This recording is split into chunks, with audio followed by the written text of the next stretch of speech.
I would like to acknowledge that we meet today on the land of the Ngunnawal people, whose land was never ceded. I pay tribute to their elders, past and present, and elders from all over Australia who may be present, and to the women who birthed on this country. I have rage. I have gut-curdling, disgusted, appalled rage. Everywhere I look, women are ignored, brutalised, violated, raped and murdered. Our voices are silenced by those who assume power over us. Our lives are shrunk by the misogyny which is the lifeblood of the Western world. We are denied innate rights men take for granted. We are encouraged to starve, pluck, wax and punish our bodies for the sin of being female. We are used by corporations to sell their products. We are used by industries of all kinds, which seek to profit from selling us inadequacy and even selling the products from our bodies. In Australia, we are told we are free. We have the vote. We talk about equal pay. We once had a Prime Minister who happened to be a woman. And yet, is it freedom when the basic biological functions of our bodies are controlled by law, by custom, or by a society which treats us as if our very presence is unwelcome and toxic? Are we free when we cannot access abortion services in Australia? Are we free when abortion is still a crime in most Australian states? Are we free when protesters form a cordon around health services and a security guard is murdered in Melbourne for working in an abortion clinic? Are we free when we are forced onto buses to travel thousands of kilometres to hospitals where our language and culture are obliterated? When birthing on the country of our grandmothers is denied us? When our children are removed in greater numbers than ever, and greater even than during the time of the stolen generations? When our children die in watch houses and are imprisoned for pilfering lollies in the Northern Territory? Are we free when we would choose abortion over birth because the living conditions in our offshore camps are so foul that we cannot imagine bringing new life into them? When rapists work in these camps, but babies are removed from their mothers and their citizenship denied? Are we free when, having chosen to continue a pregnancy, our every move is dictated by poorly evidenced but profitable ritualised intervention? Are we free when presented with the dead baby card in order to coerce a farcical consent? Are we free when our caesarean rate has continued to increase even since 2009 and the only models of care in which normal birth occurs are curtailed and becoming impossible to access? Are we free when women's deaths in maternity hospitals go unnoticed and unremarked in the media? When statistics are not kept or kept poorly? When states and territories cannot agree a definition of maternal death, much less a transparent and fearless approach to lowering the rate of deaths?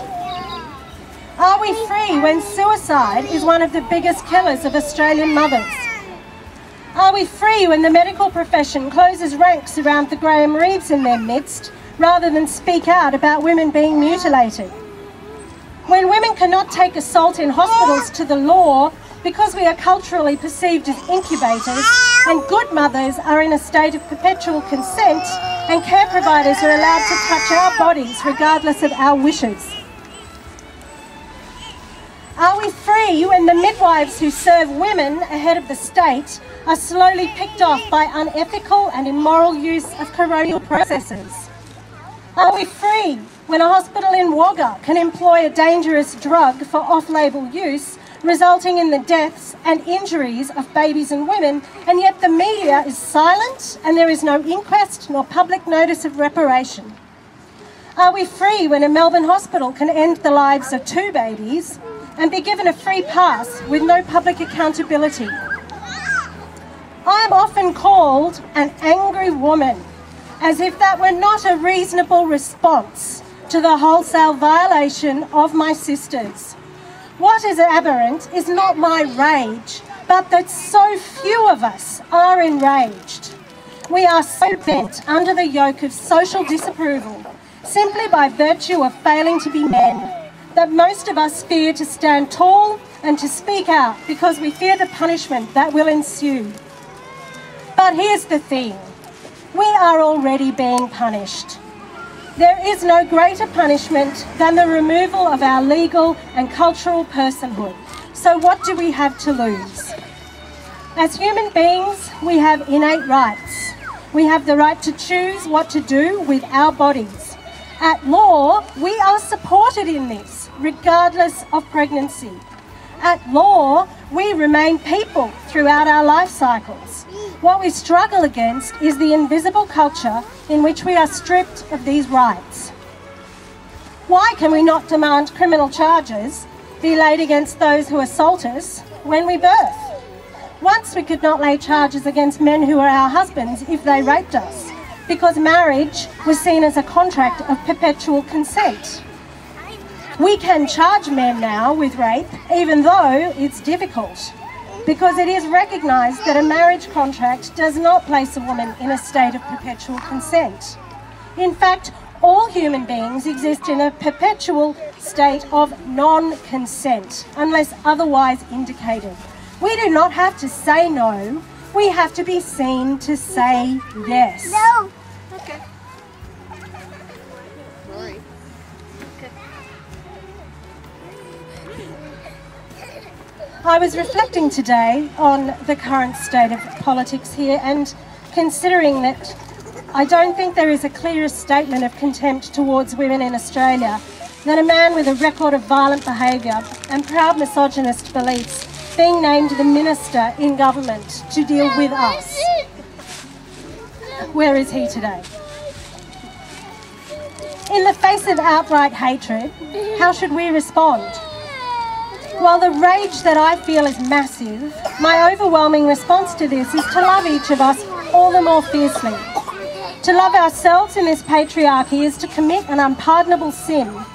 To love each other in this patriarchy is a monumental act of love and courage. The courage of women to put one foot in front of the other day after day never fails to take my breath away. Our rights-based feminist movement to see women recognised as citizens with innate rights must be fuelled by love and a dedication to movement before politics, the mass before the individual, the love of self and love of sisterhood. We are a damaged community and we struggle to come together while so many of us fear to gather, to organise and to identify with women as a class.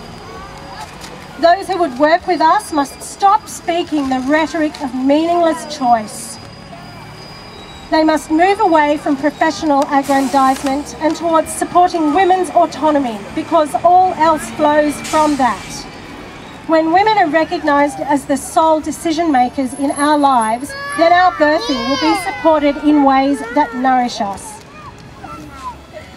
The false promise of paternalistic care providers that they can rescue us from our biology must cease, and we must refuse to have truck with toxic culture. We must withdraw our legitimising presence from institutions and care providers which do not serve us, but instead serve their need for power and control. We must look to the law for that which serves us and recognises our humanity, and we must demand the right to autonomy which is denied us. And we must always remember that women alone own birth, and only women should make the decisions in our lives whether to bear or not bear children, but to always live in the full exercise of our power. Thank you.